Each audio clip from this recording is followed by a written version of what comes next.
Assalamualaikum warahmatullahi wabarakatuh. Apa kabar sobat-sobat semuanya? Semoga kalian semua dalam keadaan sehat jasmani dan rohani. Oke, Mimin akan lanjutkan jari channel. Biar nggak lupa, Mimin ingatkan, tolong dibantu tekan tombol like-nya dan berkomentar. Terima kasih sudah ada sebelumnya. Lanjut. Bab 1611. Ayah baptis pertemuan kota hari ini. Saya mendengar bahwa 4 keluarga budidaya abadi utama kota Tianbao akan pergi ke kuil suci. Bisakah Anda membawa saya ke kuil suci? Yan Xinyi memanggil Lai Yuelu sebagai ayah baptisnya di luar keinginannya, selalu merasa jijik tapi dia tidak punya pilihan. Bahkan aku tidak pergi, apa yang akan kamu lakukan? Lai Yuelu dengan tegas menolak. Kenapa kamu bahkan tidak pergi ke acara besar seperti itu? Aku hanya seorang bajingan dalam keluarga, itu bukan urusanku. Lai Yuelu menyesap anggur dan berkata, minum pagi-pagi sekali, kamu benar-benar sia-sia. Yan Xinyi sibuk berkata, ayah baptis, mungkin kamu sampah, tapi aku bukan. Aku melangkah ke tahap pertama pemurnian tubuh pada usia 12 tahun, yang dianggap sebagai orang yang sangat kuat di keluarga Lei Wei. Jika kamu bawa saya ke kuil suci, saya pasti bisa memenangkan kemuliaan untuk Anda. Saya pernah mendengar bahwa siapapun yang mampu memenangkan kemuliaan untuk keluarga akan diberi hadiah sejumlah batu roh. Saya akan memberikan hadiahnya kepada Anda saja. Hati Lai Yuelu tergerak, seolah-olah memang begitu. Hanya dengan begitu, Yan Xinyi menjadi jenius keluarga mungkin tidak berada di bawah kendalinya. Tidak, beri aku waktu yang baik untuk tinggal di rumah. Ya, Yan Xinyi tidak berdaya. Tepat pada saat ini, Yan Xinyi berkata dalam hatinya, saya berada di alam fana, dan keterampilan medis saya luar biasa, tetapi jika saya seorang manusia, saya memiliki terlalu banyak cara untuk membuat seseorang mengantuk, dan saya tidak tahu apakah keterampilan medis saya efektif melawan orang-orang di alam roh. Karena itu, Yan Xinyi segera berkata, ayah baptis, izinkan saya memijat Anda. Pijat. Mata Lai Yuelu berbinar, lalu tersenyum murahan, karena kamu sangat berbakti, pijat ayah baptismu. Ya, Yi ayah. Beberapa menit kemudian, Lai Yuelu menghembuskan napas dan tertidur. Sebagai dokter dewa di alam fana, kemampuan Yan Xinyi untuk membuat seseorang mengantuk terlalu sederhana, baik itu teknik pijat atau teknik lainnya. Yan Xinyi segera meninggalkan halaman saat Lai Yuelu tertidur dan melarikan diri dari keluarga Lei Wei. Setelah melarikan diri dari keluarga Lei Mun, kemana aku harus pergi? Langitnya besar, tapi aku tidak punya tempat tujuan. Hanya saja lebih baik aku pergi ke kuil suci dan melihat-lihat, mungkin aku bisa bertemu Windy atau mencari tahu tentang dia.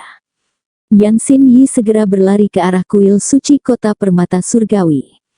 Pada saat ini, di luar kuil suci, Tang Zichen dan Tang Huan, serta Tang Jingtian telah tiba, bersama dengan banyak-banyak sesepuh keluarga Tang, pelayan, dan banyak anak keluarga Tang. Tang Jingtian tampak sedikit gugup.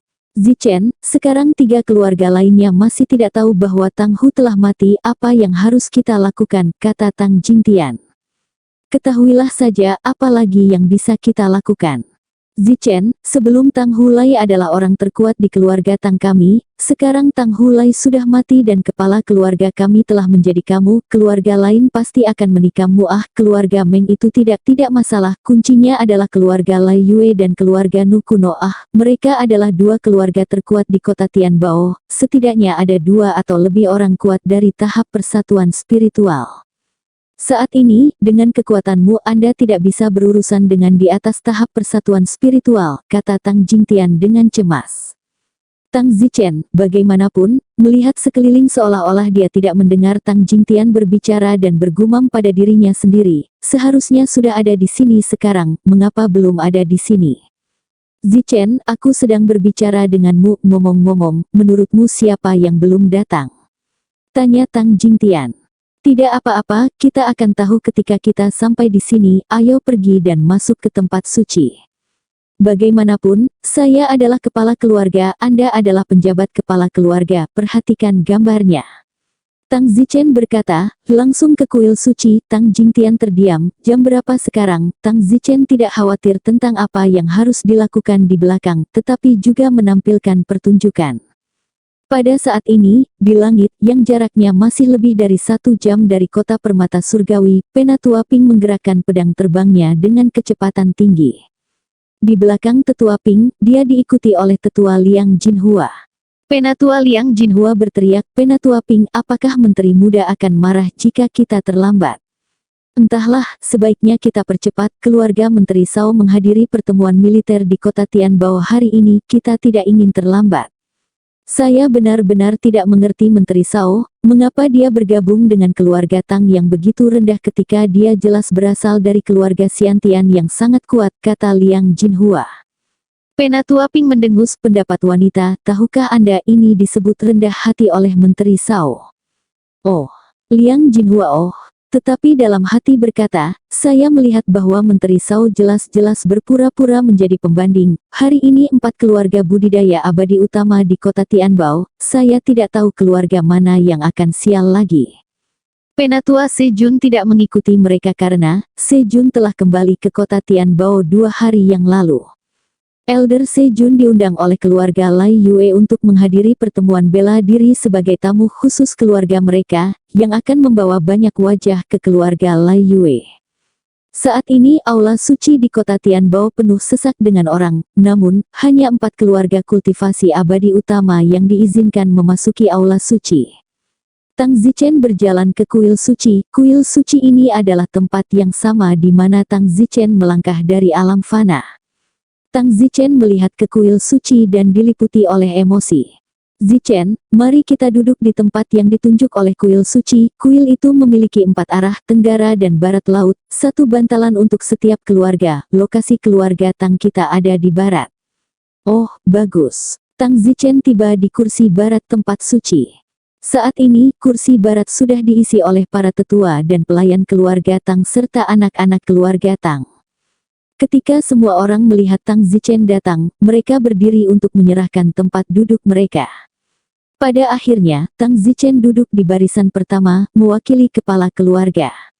Orang-orang dari 3 keluarga lainnya, melihat seorang remaja duduk di kursi kepala keluarga Tang agak bingung dan bertanya siapa remaja itu, bagaimana dia bisa begitu kasar dan berani duduk di kursi kepala. Setelah bertanya-tanya, mereka menemukan bahwa nama remaja kasar itu adalah Tang Zichen, yang merupakan jenius dari keluarga Tang yang melangkah ke tahap pertama pemurnian tubuh pada usia 12 tahun yang lalu. Meskipun banyak orang belum pernah melihat Tang Zichen, mereka pernah mendengarnya nama Tang Zichen. Pada saat ini, teriakan datang dari pintu masuk kuil. Tuan keluarga budak kuno telah tiba. Kemudian, seorang lelaki dari langkah ke-9 dari Heartshine memasuki kuil suci. Dia adalah kepala keluarga budak kuno, bernama Budak Kuno Indang. Setahun yang lalu, dia mendengar bahwa keluarga Tang telah menghasilkan seorang anak berusia 12 tahun yang telah mencapai langkah pertama pemurnian tubuh. Jadi dia memanggil Tang Hu untuk datang dan menghancurkan Tang Zichen. Biarawati Indang Purba duduk di kursi keluarga mereka, lalu mendongak untuk melihat seorang remaja duduk di seberang kursi keluarga Tang. Di mana Tang Fu? Mengapa ada seorang remaja yang duduk di kursi tempat asal Tang Hu? Tanya Gunu Indang. Salah satu orang di sampingnya menjawab, Tuanku, kami juga telah mengetahuinya, dan kami baru saja bertanya-tanya, dan orang yang duduk di kursi tempat asal Tang Hu disebut Tang Zichen. Apa? Tang Zichen. Setahun yang lalu, jenius berusia 12 tahun dari keluarga Tang Zichen. Itu dia, aku tidak tahu apa yang terjadi, tapi Tang Hulai bahkan belum datang. Posisi kepala keluarga Tang selalu diduduki oleh Tang Zichen itu. Nun Indang Kuno berkata dalam hati, setahun yang lalu, saya sudah memerintahkan Tang Hulai untuk menyingkirkan Tang Zichen, tetapi saya tidak pernah berpikir bahwa Tang Hulai akan berani melanggar perintah saya dan tidak menyingkirkan Tang Zichen. Mungkinkah Tang Hulai benar-benar ingin menyerahkan sebagai tuan? Indoktrinasi budak kuno segera memerintahkan pergi ke arah yang berlawanan dari keluarga Tang dan minta seseorang memanggil Tang Hu ke saya. Ya, tuan keluarga. Tang Zichen sedang duduk di kursi keluarganya, menunggu pertemuan bela diri dimulai, ketika seorang lelaki tercerahkan dari keluarga biarawati kuno datang dan memerintahkan semua orang di keluarga Tang, hei, di mana tuan keluargamu Tang Hu datang? Mengapa penundaan? Tuan keluarga kami sedang mencarinya. Jadi kalian segera mengirim Tang Hu untuk memberi hormat kepada tuan keluarga kami. Semua orang di keluarga Tang memandang Tang Zichen. Tang Zichen berkata, maaf, Tang Hulai bukan lagi tuan keluarga. Apa katamu? Tang Fulai bukan kepala keluarga. Dan siapa kepala keluarga? Tang Zichen mendengus, apakah kamu buta? Tidak bisakah kamu melihatku duduk di singgasana rumah? Apa? Kamu adalah kepala keluarga Tang? Ya, siapa kamu? Saya adalah kepala keluarga utama keluarga Tang Anda, klan Buddha kuno, dan pelayan pribadi Balai Segel Buddha kuno. Pria itu berkata. Sudut mulut Tang Zichen terangkat dan berkata, mulai hari ini dan seterusnya, keluarga Tang bukan lagi keluarga afiliasi keluarga Gunu Anda. Apa katamu? Keluarga Tangmu tidak lagi berafiliasi dengan keluarga kita. Nak, apakah kamu lucu? Bawahan aula segel Buddha kuno itu mencibir. Tang Zichen berkata dengan acuh tak acuh, saya belum selesai, mulai hari ini dan seterusnya, keluarga Tang bukan keluarga afiliasi dari keluarga Buddha kuno, tetapi juga keluarga Buddha kuno Anda, menjadi keluarga afiliasi keluarga Tang. Apakah Anda mendengar saya? Anda sekarang dapat pergi dan memanggil kepala keluarga Anda dan datang untuk memberi hormat kepada saya. Saya pikir Anda perlu datang dan memberi hormat kepada tuan Anda, karena saya adalah kepala dari keluarga utamamu. Nak, kamu mencari kematian. Orang-orang dari Balai Indoktrinasi Buddha kuno sangat marah. Seorang anak kecil, duduk di kursi tuannya, tidak hanya mengatakan bahwa dia adalah tuan baru, tetapi juga mengancam untuk menyatakan itu mereka bukan lagi pengikut keluarga Buddha kuno, dan bahkan lebih keji, mengatakan bahwa keluarga Buddha kuno hanya akan menjadi pengikut mereka mulai sekarang, tetapi juga meminta tuan keluarga Buddha kuno untuk datang untuk memberi hormat. Sungguh keterlaluan. Untuk orang seperti ini, tidak perlu lagi melapor kepada tuan keluarga, dan seseorang dapat dengan mudah menyerang dan melukai. Oleh karena itu, pria itu tiba-tiba membunuh Tang Zichen. Bang! Tang Zichen dengan ringan menamparkan telapak tangannya dan menyerang ke udara. Wow! Bawahan itu segera terbang keluar dan menabrak pilar kuil suci. Keributan di sini juga mengingatkan seluruh kuil suci untuk melihat ke atas, hanya untuk melihat Tang Zichen membelah pria Buddha kuno Indominus dengan satu gerakan. Hanya untuk melihat mulut Tang Zichen dipenuhi dengan penghinaan saat dia mendengus, sampah. Nun Indang Purba yang sedang berbicara dengan seseorang di seberang jalan, sedang sibuk memandangi anak buahnya ketika mendengar keributan itu. Budak Purba Indang kaget, siapa yang berani memukul anak buahnya? Saat itu, budak kuno Indang tiba-tiba melihat Tang Zichen, yang sedang duduk di kursi tuan keluarga Tang, melompat ke udara dan melompat, lalu di udara, dia menghantamkan tinjunya ke anak buahnya yang telah jatuh ke tanah. Bang! Orang-orang Gunu Indang membuat dada mereka ambruk, seluruh dada mereka hancur, dan orang-orang itu langsung mati saja. Nun Indang Purba terkejut dan berdiri, anak buahnya dibunuh di depan umum, ini terlalu memalukan baginya sebagai kepala keluarga, bukan? Dan itu pada hari kota besar seperti itu, pertemuan. Dua keluarga lainnya, keluarga Lai Yue dan keluarga Meng, semuanya menoleh, dan untuk sesaat, seluruh istana terdiam. Lagi pula, bawahan tuan keluarga terbunuh di tempat ini sama sekali bukan masalah sepele, ini hanyalah tamparan di wajah tuan keluarga itu. Semua orang melihat ke dalam rumah Buddha kuno, hanya untuk melihat bahwa seluruh wajah rumah Buddha kuno berwarna hijau. Setelah membunuh pria itu dengan satu pukulan, Tang Zichen mengolok-olok pria itu, lalu mengangkat kakinya dan menendangnya keluar dari pintu tempat suci, bergerak dengan santai seolah-olah dia sedang membersihkan sampah tanpa mempertimbangkan fakta bahwa ada seseorang melihat matanya yang merah darah saat ini. Semua tetua keluarga Tang, yang sekarang melihat Tang Zichen, dengan begitu angkuh membunuh orang-orang segel Buddha kuno di tempat, hati mereka gemetar ketakutan. Mereka semua diam-diam berkata sudah berakhir, keluarga Tang kita 1000 yayasan tahun akan dihancurkan oleh bajingan kecil ini. Pada hari pertemuan kota, dia membunuh orang-orang bawahan keluarga utama di tempat ini tidak ingin ada di kota Tianbao. Tidak heran jika keluarga Gunu akan lepaskan kami kali ini sudah berakhir.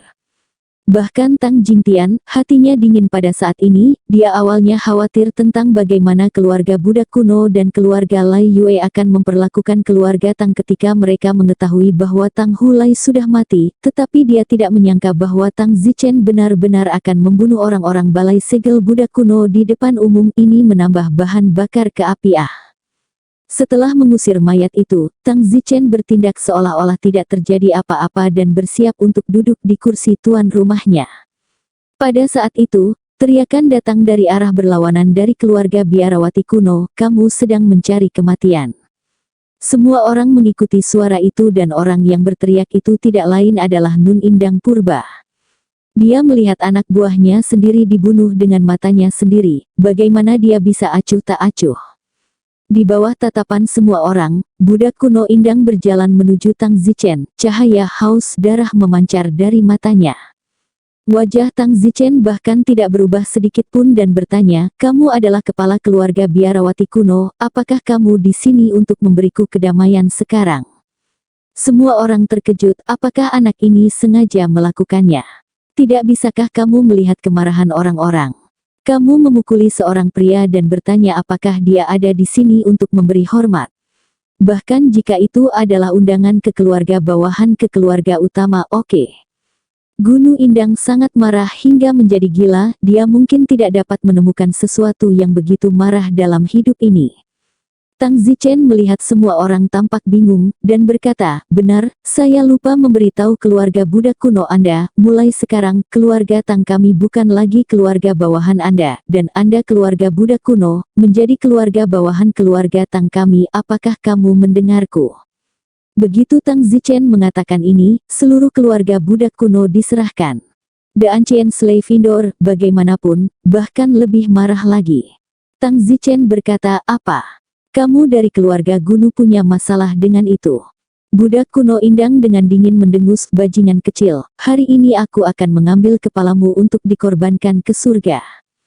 Tang Zichen berkata dengan nada menghina, "Aku tidak bertengkar denganmu, aku tidak ingin membunuhmu, lebih baik kau tidak mencari kematian." Budak kuno Indang menggertakkan giginya, "Setahun yang lalu aku membiarkan Tang Hulai masuk tapi aku tidak menyangka Tang Hulai tidak mau mendengarkanku. Kalian semua masih hidup, yah, hari ini bukan hanya kepalamu, kepala Tang Hulai, aku juga akan membawanya untuk dikorbankan ke surga." Tang Zichen terkejut, ternyata bukan hanya Tang Hulai yang menginginkannya mati. "Baik, kalau begitu kamu bisa pergi ke neraka." Setelah mengatakan itu, Tang Zichen segera dengan marah menawarkan pedang terbangnya dan menebas. Ledakan. Seluruh istana berguncang.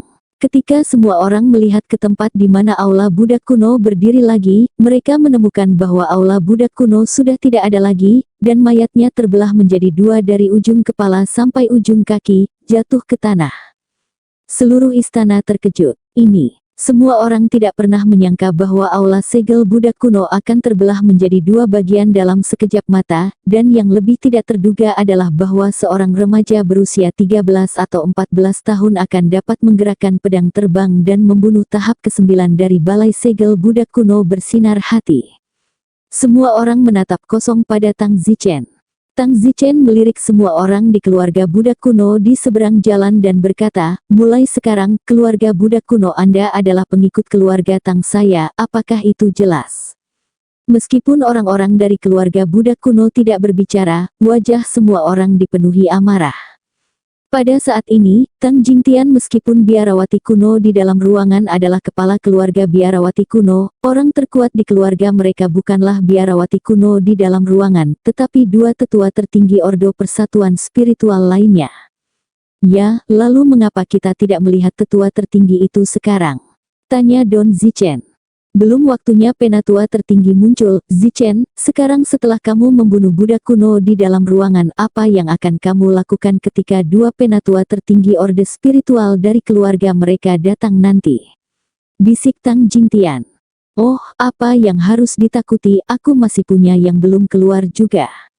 Setelah mengatakan itu, Tang Zichen mengangkat lengan bajunya dan kembali ke posisinya sebagai kepala keluarga. Dua keluarga yang tersisa, keluarga Lai Yue dan keluarga Meng, tampaknya belum bereaksi. Lagi pula, kematian salah satu dari dua kepala dari dua keluarga kota Tianbao bahkan sebelum pertemuan kota dimulai adalah bukan masalah kecil.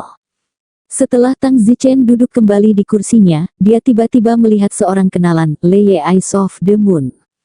Tang Zichen melambai ke Lei Eyes, memberi isyarat agar Lei Eyes datang sebentar. Saat ini, berdiri di tengah kerumunan orang di keluarga Bulan, mata Bulan sangat tertekan. Mata Lai Yue sedikit takut pada Tang Zichen, dan sekarang Tang Zichen menyuruhnya untuk datang. Dia tanpa sadar gemetar, tidak tahu apakah dia harus pergi atau tidak. Jika dia tidak pergi, dia tidak tahu apakah dia akan dibalas nanti. Pada akhirnya, Lai Yue tidak mengatasi rasa takutnya terhadap Tang Zichen dan berjalan menuju Tang Zichen. Semua orang di keluarga Lai Yue melihat bahwa Lai Yue begitu patuh dan melambai seperti anjing, berteriak dengan sangat marah, "Lai Yue, apa yang kamu lakukan?" Namun, mata Lei telah mencapai tubuh Tang Zichen, dan mata Lei dipenuhi dengan keengganan saat dia bertanya, "Tang Zichen, mengapa kamu mencariku?" Wajah enggan. Tang Zichen tersenyum, "Mata Lei, kamu juga kembali, kapan kamu kembali?" "Kemarin," jawab Lai Yue dengan wajah tidak nyaman, seolah-olah dia dipaksa. "Kamu nak, ya?" Tang Zichen mencubit wajah mata Lai Yue dan berkata, "Baiklah, jangan gugup, lagi pula, kami juga sesama anggota Sekte Feiyun, hanya menyapamu." Pada saat ini, seorang pria dari langkah ke-9 dari Heart Shining datang dan memarahi Lei Eyes dengan marah, "Lei Eyes, apa yang kamu lakukan? Kamu sangat tidak berguna." Mata Lei Yue dengan sedih berkata, "Kakek aku." Pria ini bernama Lei Weibi, patriark keluarga Lei Yue dan kakek Lei Yue Eyes. Lei Weibi melihat ke arah Tang Zichen dan berkata, "Tang Zichen, meskipun aku tidak tahu pertemuan aneh apa yang kamu dapatkan, tapi keluarga Lai Yue saya tidak semudah yang Anda pikirkan. Lai Yue Eyes adalah cucu saya, dan dia juga murid dari penatua Sekte Awan Terbang Anda. Anda sebaiknya tidak terlalu menghiburnya." Tang Zichen terdiam, "Aku hanya menyapanya, sejauh mungkin. Cucuku terlihat enggan, apakah dia terlihat berhubungan baik denganmu?" Tang Zichen melihat, sepertinya Lei Eyes tidak berhubungan baik dengannya, juga, bagaimanapun juga, dia telah melemparkan Lei Eyes seperti itu sejak awal. "Baiklah, baiklah, Lei Moon Eyes, tidak ada urusan lagi untukmu, kamu bisa kembali ke posisi keluargamu. Sangat membosankan, kupikir akan mudah untuk bertemu sesama anggota keluarga dan menyapa, tapi ternyata begitu, seperti ini." Tang Zichen melambai dan berkata. Kakek Lai Yue sangat tidak nyaman ketika dia melihat nada dan postur superior Tang Zichen, dan mendengus, "Tang Zichen, nanti Penatua Sejun juga akan datang ke sini." "Penatua Sejun? Apa yang dia lakukan di sini?" "Penatua Sejun adalah tamu istimewa keluarga Lei Moon saya, datang untuk menawarkan surga atas nama keluarga Lei Moon saya. Tang Zichen, Anda sebaiknya berbicara lebih baik kepada keluarga Lei Moon kami. Lagi pula, tidak semua keluarga mampu untuk mengundang elder dari klan Feiyun." Kakek Lai Yue berkata dengan wajah bangga, seolah-olah suatu kehormatan bagi keluarga Lai Yue mereka untuk dapat mengundang Sejun. Setelah mengatakan itu, Lei Weibi menyeret cucunya pergi, dan mata Lei Wei sebenarnya ingin memberitahu kakeknya bahwa Sejun mungkin juga tidak bisa membersihkan Tang Zichen. Tetapi tepat pada saat ini, teriakan terdengar dari luar kuil. Penatua Sejun telah tiba. Mendengar ini, kakek Lai Yue panik dan menyapanya. "Hahaha, Elder Sejun," teriak Lai Yuebi dengan wajah yang mulia, seolah-olah dia takut orang lain tidak akan tahu bahwa Elder Sejun diundang olehnya, dan pada saat yang sama, berjalan cepat menuju Sejun. Tetapi pada saat ini, Tang Zichen berteriak, "Sejun, kemarilah." Teriakan ini tiba-tiba membuat takut seluruh aula, dan Lai Yuebi, yang sedang berjalan menuju Sejun, tertegun. Kemudian, Lai Yuebi berteriak kepada Tang Zichen, "Tang Zichen, jangan berani-beraninya kamu bersikap kasar kepada Penatua Sejun." Ketika Sejun mendengar teriakan Tang Zichen, kulit kepalanya mati rasa. Kesempatan seperti ini, tentu saja, dia ingin sangat dicari oleh semua orang, namun, teriakan Tang Zichen menyingkirkannya dari posisinya. "Bajingan kecil ini," dia bahkan kembali, "Sial, jika aku tahu dia ada di sini, aku tidak akan pernah menerima undangan kematian Lei Rao." Namun, sudah terlambat untuk menyesal. Sejun berada di depan mata semua orang, tidak tahu apakah akan berjalan ke Tang Zichen atau tidak. Pada saat itu, Tang Zichen berteriak lagi, "Dia Jun, aku memanggilmu, apakah kamu tuli?" Tang Zichen memberikan satu suara, dan seluruh kuil dibombardir. Tang Zichen berani berbicara dengan begitu banyak tetua Semonar. Dalam pikiran semua orang, Semonar tidak dapat dijangkau. Sejun mengertakkan gigi dalam depresi dan berjalan tanpa daya menuju Tang Zichen, berkata dalam hati, hanya masalah waktu, aku ingin datang ke sini hari ini untuk menjadi menakjubkan, tetapi sebagai hasilnya, Tang Zichen benar-benar musuh bebuyutanku dalam hidup, dia ada di manapun aku pergi. Dia Jun tidak punya pilihan selain berjalan ke Tang Zichen di hadapan publik dan kemudian membungkuk, saya telah bertemu Menteri Muda, saya tidak menyangka Menteri Muda ada di sini. Tang Zichen berkata, Sejun, apakah tidak menyenangkan melihat saya di sini? Anda tidak bisa berpura-pura menjadi pasangan, bukan? Sejun sibuk menggelengkan kepalanya, tidak. Tang Zichen melambaikan tangannya dan berkata, baiklah, anggap saja aku tidak ada di sini dan berpura-puralah rasiomu dengan isi hatimu. Sejun berkata dalam hatinya, kamu berdiri di sini, aku masih berpura-pura berbulu, tolol. Hati Sejun berkata, kamu berdiri di sini, aku masih berpura-pura berbulu, bajingan. Pada saat itu, kepala keluarga Lai Yue Bi, datang dan bertanya agak bingung, Elder Sejun, apa yang kamu lakukan? Sejun menderita, tidak tahu harus berkata apa, ketika Tang Zichen langsung berkata, saya bos Sejun.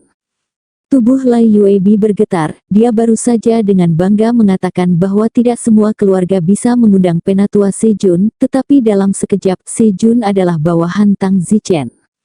Penatua Sejun, apakah yang dia katakan benar? Tanya Lai Yuebi. Sejun mengangguk tak berdaya, meskipun dia tidak mengakuinya di dalam, tapi apa yang bisa dia lakukan? Ya Tuhan, kamu benar-benar salah satu anak buah Tang Zichen. Lai Yuebi benar-benar tidak percaya akan kehidupan. Pada saat itu, teriakan lain datang dari ambang pintu. Tetua tertinggi keluarga Lai Yue Ming dan Lai Yue Riot telah tiba. Segera setelah itu, dua pria dari tahap persatuan spiritual masuk. Kedua pria ini adalah dua tetua tertinggi dari keluarga Lai Yue, keduanya dari tahap persatuan spiritual, tetapi meskipun mereka berada di level yang sama dengan Sejun, keduanya bersama-sama tidak bisa mengalahkan Sejun. Karena mereka berdua tidak bisa lulus penilaian tetua Flying Cloud Sekte, ada perbedaan besar dalam kekuatan antara mereka dan Sejun. Setelah Li Yue Ming dan Li Yue Tirani memasuki kuil, mereka segera berjalan ke Penatua Sejun, berjabat tangan dengannya dengan ramah dan berkata, terima kasih Penatua Sejun, karena telah meluangkan waktu untuk mewakili keluarga Li Yue kami untuk mempersembahkan surga. Dia raja mengangguk sedikit dan berkata, sama-sama. Karena Tang Zichen ada di sekitar, Sejun merasa tidak nyaman, takut Tang Zichen akan mengatakan sesuatu yang berantakan lagi, membuatnya sangat malu. Apa yang ditakuti Sejun? Apa yang terjadi? Ketika Tang Zichen berkata lagi, Sejun, kenapa kamu tidak memperkenalkan keduanya kepadaku? Sejun memiliki kepala besar untuk sementara waktu, dan di dalam hati sepertinya berdoa kepada Tang Zichen, selamatkan muka untukku. Lai Yue Ming dan Lai Yue Tirani mengerutkan kening ketika mereka melihat Tang Zichen memanggil Sejun dengan namanya, bahkan mereka harus dengan hormat memanggil Elder Sejun. Tang Zichen benar-benar memanggilnya dengan namanya. Hei, kamu anak keluarga yang mana? Beraninya kamu bersikap kasar kepada VIP keluarga Lai Yue saya. Lai Yue Ming itu menegur Tang Zichen. Lai Yue Tirani itu juga berkata, apakah nama Penatua Sejun adalah sesuatu yang bisa Anda panggil dengan santai? Tang Zichen mendengus, aku adalah kepala keluarga Tang yang baru. Tang Zichen. Bocah cilik, kamu berani mengabaikanku. 8 guru Lai Yue mengangkat tamparan mereka dan mencoba mendidik Tang Zichen. Tang Zichen berkata, kamu sebaiknya tidak impulsif, atau kamu tidak akan bisa makan jalan keluar dari ini. Bahkan jika kepala keluarga Tang Anda, Tang Hulai, tidak berani mengatakan sepatah kata pun di depan saya, mari kita lihat apakah saya tidak datang dan mendidik Anda untuk Tang Hu hari ini. Tiran Lai Yue itu hendak menamparkan ketika tiba-tiba tangannya yang terangkat dicengkeram oleh seseorang, dan ketika Tiran Lai Yue melihat ke belakang itu adalah tetua Sejun. Penatua Sejun, mengapa Anda mencegah saya mendidik putra kelantang yang tidak tahu berterima kasih ini? Tirani Lai Yue bingung dan berkata. Wajah Sejun sangat pucat dan dia berkata dengan enggan, Lai Yue tirani, jangan impulsif, dia adalah aku, bosnya. Dua kata terakhir diucapkan dengan sangat pelan. Penatua Sejun, apa yang kamu katakan? Tidak mendengarnya. Sejun dengan depresi berkata sedikit lebih keras, dia bosku. Dia kun lama. Pah. Tiba-tiba, sebuah tamparan menamparkan wajah Lai Yue, mengeluarkan suara pukulan, mematahkan tangannya. Kata-kata. Ketika Lai Yue riot melihat Tang Zichen yang menamparnya. Kamu, Leye Moonstorm menjadi geram. Bang. Tang Zichen menendang selangkangan Leye Moonstorm lagi. Semua orang di tempat kejadian melihat ke sini, semua orang bodoh. Tang Zichen benar-benar menamparkan sesepuh tertinggi keluarga Lai Yue dan menendangnya. Tang Zichen benar-benar tidak menganggap semuanya cukup besar, dia baru saja membunuh kepala keluarga budak kuno, dan sekarang masalah itu belum terselesaikan, dia menamparkan pusat kekuatan tahap harmoni spiritual lainnya. Kamu sedang mencari kematian. Lai Yue tirani sangat marah dan ingin membunuh Tang Zichen. Sejun buru-buru menghentikan Lai Yue tirani. Penatua Sejun, mengapa Anda menghentikan saya? Seperti yang Anda lihat, bajingan kecil ini menamparkan saya dan menendang saya ke sana tanpa alasan. Bagaimana saya bisa mentolerir ini? Saya adalah penatua tertinggi dari keluarga Lai Yue. Sejun sibuk berkata, kakak tiran, tenangkan amarahmu, bosku dia benar-benar tidak pemarah. Sejun, apakah kamu tahu apa yang kamu bicarakan? Sejun menggigit giginya tanpa daya dan berkata, kakak tiran, Tang Zichen memang bosku, kenapa? Jangan tanya oke. Singkatnya, jika kamu mendengarkanku, cepatlah dan minta maaf kepada orang tuaku, ayo lupakan masalah ini. Apa? Kamu benar-benar ingin aku meminta maaf? Badai kemarahan Lai Yue hampir melonjak. Tang Zichen menamparnya, dia belum membersihkan Tang Zichen, sebenarnya ingin dia meminta maaf kepada Tang Zichen, benar-benar keterlaluan, dunia di sana lebih tidak masuk akal dari hal ini. Sejun berkata dengan cemas, kakak Tyron, dengarkan aku, cepat minta maaf kepada bosku, atau akan terlambat Dia Jun, kamu adalah sesepuh dari Sekte Awan Terbang, dalam hal status sosial, aku bahkan tidak sepersepuluh sebaik kamu benar-benar mengatakan kata-kata seperti itu, apakah kamu tahu bahwa kamu adalah kebanggaan Tian? Kota Bao di hati semua orang di kota Tian Bao, di seluruh kota Tian Bao, hanya ada dua orang yang dapat menilai untuk menjadi sesepuh dari Sekte Awan Terbang, dan Anda sebenarnya, jatuhkan citra Sejun di hatinya. Sejun juga tidak berdaya, dia memang panutan bagi semua pembudidaya abadi di kota permata surgawi, tapi sayangnya, dia juga harus memanggil Tang Zichen bos, dan hanya dia yang tahu kepahitan di hatinya. Tepat pada saat ini, pengumuman lain datang dari pintu masuk kuil penatua tertinggi keluarga Gunu Xiaoye dan Gunu yang telah tiba. Dua pria kuat dari tahap persatuan spiritual masuk, melihat keduanya datang, semua orang di keluarga biarawati kuno bergemuruh, mereka tampaknya telah menunggu keduanya untuk waktu yang lama. Sejak balai segel biarawati kuno mereka terbunuh, anak-anak keluarga biarawati kuno telah mengharapkan kedatangan penatua tertinggi mereka. Oh, penatua tertinggi. Oh, penatua tertinggi, kamu akhirnya datang. Putra dan putri keluarga budak kuno menangis.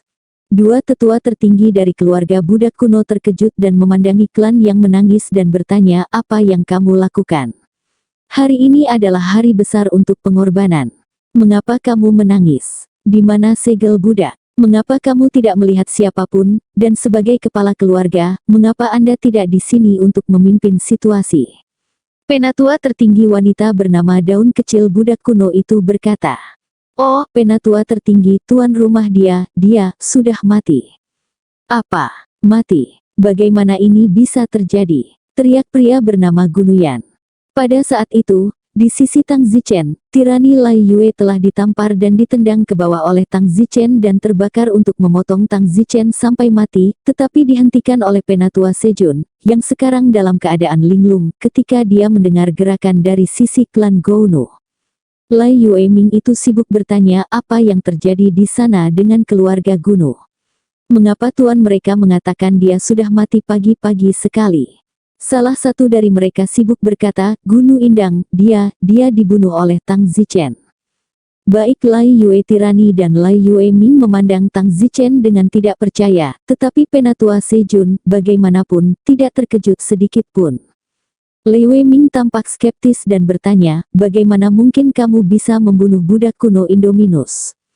Tang Zichen mendengus, aku bahkan tidak bisa membunuh aula segel budak kuno, dan aku masih berani menjadi bos dari Raja Se. Sejun hanya bisa diam di samping. Tang Zichen mendengus lagi ke Tirani Lai Yue, Tirani Lai Yue, aku baru saja menamparmu demi wajah Sejun, jika tidak kamu akan pergi dengan aula segel budak kuno sebagai pendamping sekarang, jika kamu berani menjadi sombong di depan saya lagi di masa depan, jangan salahkan saya karena bersikap kasar. Setelah mengatakan itu, Tang Zichen segera berkata kepada Sejun, Sejun, kemarilah kamu akan mewakili keluarga Tang saya untuk berkorban ke surga. Ya, dia Jun menatap Lai Yue Tirani dan Lai Yueming tanpa daya, yang awalnya adalah tamu bangsawan yang diundang oleh keluarga Lai Yue, tetapi sekarang berlari ke sisi keluarga Tang untuk menawarkan surga. Ini, baik Lai Yue Tirani dan Lai Yueming tercengang, seolah-olah mereka tidak mengerti di mana Tang Zichen yang muncul begitu grifter. Saat ini, dua tetua tertinggi dari keluarga Gunu telah mengetahui apa yang sedang terjadi. Keduanya, Gunu Yan dan Gunu Xiaoye, mengarahkan pandangan mereka ke arah Tang Zichen. Kedua tetua tertinggi dari klan biarawati kuno ini, di antara mereka adalah wanita bernama Daun Kecil Biarawati Kuno, dia juga seorang tetua junior dari Sekte Awan Terbang.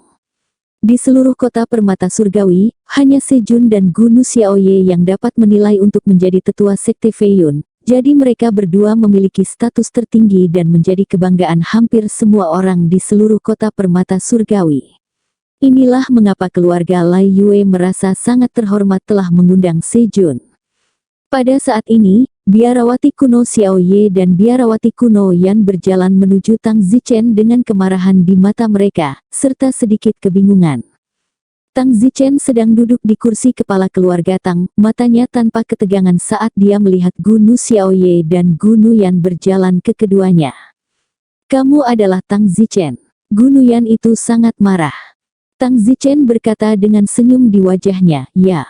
Gunu Yan melihat bahwa Tang Zichen telah membunuh tuan keluarga mereka, tetapi dia sebenarnya tidak takut dan tersenyum. Kebakaran besar terjadi di dalam hatinya, pusat kekuatan spiritual harmoni stage mereka disembah oleh semua orang di kota Tianbao, tetapi saat ini dia begitu diabaikan oleh seorang anak laki-laki berusia 13 tahun. Tuan keluarga biarawati kuno saya, apakah Anda membunuhnya? Gunu Yan bertanya dengan marah. Tang Zichen mengangguk, tentu saja, bukankah itu sudah jelas? Baiklah, cukup omong kosong ini. Anda ingin melakukannya atau apa? Singkatnya, saya hanya punya satu hal untuk dikatakan, saya Tang seseorang, tidak keberatan mengirim kalian berdua untuk menemani balai segel budak kuno. Ngomong-ngomong, aku baru saja memberitahu keluargamu bahwa mulai sekarang, keluarga budak kunomu adalah bawahan keluarga Tangku, dan aku adalah tuan keluarga Tang, yang berarti bahwa saya adalah tuan tidak langsung Anda. Saya juga akan mengatakan secara sepintas kepada dua tetua tertinggi keluarga Lai Yue bahwa keluarga Lai Yue Anda, juga pengikut keluarga Tang saya, dan saya juga tuan tidak langsung Anda, baiklah, Anda dapat memberi hormat kepada saya. Kamu. Dua tetua tertinggi dari keluarga biarawati kuno gemetar karena marah, mereka belum pernah bertemu orang gila seperti itu dalam hidup mereka. Di samping Tang Zichen, Sejun sibuk memperhatikan Lai Yue Tirani dan Lai Yueming, seolah mendesak mereka untuk bergegas. Beribadah. Tirani Lai Yue dan Lai Yueming terpecah di antara hati mereka saat ini, tetapi Tuan dia tidak akan menyakiti mereka, dan Tuan dia lebih kuat dari mereka dan memiliki status yang lebih tinggi, dia telah memuja Tang Zichen sebagai bosnya, apalagi mereka. Setelah ragu-ragu selama beberapa detik, Lai Yue Tirani dan Lai Yueming mengatupkan gigi mereka dan berkata dalam hati, hanya saja apapun alasannya, karena Sejun ada di bawahnya, mari kita beri penghormatan dengan cepat. Jadi, Tirani Lai Yue dan Lai Yueming masing-masing memberi penghormatan kepada Tang Zichen, lihat bos. Keduanya, Gu Nuyan dan Gu Nu Xiaoye, yang wajah lurusnya gemetar di samping mereka, tampak konyol saat melihat bahwa sesepuh tertinggi keluarga Lei Wei benar-benar memberi penghormatan. Tang Zichen berkata kepada Lei Wei Tirani dan Lei Wei Ming, "Salah, aku bukan bosmu, kamu tidak memenuhi syarat untuk menjadi adik laki-lakiku, aku hanya guru tidak langsungmu, kamu harus melihat tuanmu, bukan bosmu, hanya Sejun yang memenuhi syarat untuk memanggil saya bos, apakah Anda mendengar saya?" Aku, Lei Wei Tirani dan Lei Wei Ming kesal di hati mereka, tetapi, setelah mencapai titik ini, mereka tidak bisa marah dengan gegabah, jadi mereka hanya bisa memberi penghormatan lagi. "Lihat tuan." "Yah, itu benar." Tang Zichen memandang Gu Nu lagi, "Bagaimana dengan kalian berdua? Mengapa kamu tidak datang untuk beribadah? Berapa lama lagi kamu ingin menunggu?" "Kamu." Gu Nuyan tidak bisa tidak melihat Gu Nuyan Xiaoye, yang baru saja cukup marah untuk membunuh Tang Zichen, tetapi, melihat Tang Zichen begitu sombong, tanpa rasa takut di wajahnya, dan bahkan Sejun adalah bawahannya oleh default, oleh karena itu, Gu Nuyan yang semula marah kini menahan amarahnya dan tidak berani bertindak gegabah. Biarawati kuno Xiaoye juga memiliki sedikit kerutan di alisnya, dan biarawati kuno berkata, "Dia Jun, dia baru saja mengatakan bahwa kamu adalah adik laki-lakinya. Mengapa kamu tidak berdebat?" Sejun tersenyum pahit, "Saya memang adik bungsu dari menteri."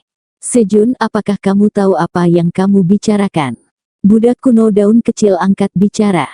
Sejun berkata, "Elder Little Leaf, Anda dan saya telah berteman selama bertahun-tahun, telah melayani sebagai tetua junior di Flying Cloud Sect selama bertahun-tahun, Anda harus mengenal saya dengan baik. Karena itu, izinkan saya juga memberi Anda sepotong saran, jangan memusuhi menteri muda, cepat minta maaf padanya dan dapatkan pengampunannya, mungkin lebih baik untukmu." Biarawati kuno Xiaoye mencibir, "Dia membunuh kepala keluargaku, aku belum membalasnya, tetapi sebaliknya aku ingin meminta maaf padanya." "Dia Kun, apakah kamu masih Sekun yang aku kenal?" Dese Monarch menghela nafas. "Elder Little Ye, saya sudah memberitahu Anda saran saya, apakah Anda mendengarkannya atau tidak, itu urusan Anda. Namun, jika Anda berani menyakiti menteri muda saya, Semonarch, akan menjadi yang pertama untuk melarangnya." "Tuan Dia, mengapa kamu begitu patuh pada seorang remaja? Apa yang telah kamu lakukan, atau apakah dia benar-benar masalah besar?" Gu Nu Xiaoye bertanya dengan lantang. Sejun berkata, "Maaf, tidak ada komentar, yang bisa saya katakan hanyalah satu kalimat, jangan pernah main-main dengan menteri Les." Tubuh daun kecil budak kuno gemetar karena marah, jika dikatakan bahwa Sejun sedang memainkan permainan misterius itu tidak masuk akal. Sejun setidaknya adalah tetua dari Sekte Awan Terbang, tidak perlu untuk itu, apakah yang disebut Tang Zichen ini, benar-benar memiliki asal-usul yang luar biasa. Seperti yang diharapkan, yang tidak diketahui adalah yang paling menakutkan. Biarawati kuno Xiaoye dan biarawati kuno Yan untuk sesaat tidak berani bergerak melawan Tang Zichen. Tang Zichen mendengus keras, "Kalian berdua, apakah kalian akan beribadah atau tidak?" "Kamu." Tetua tertinggi kedua keluarga budak kuno itu sangat marah. Bersambung.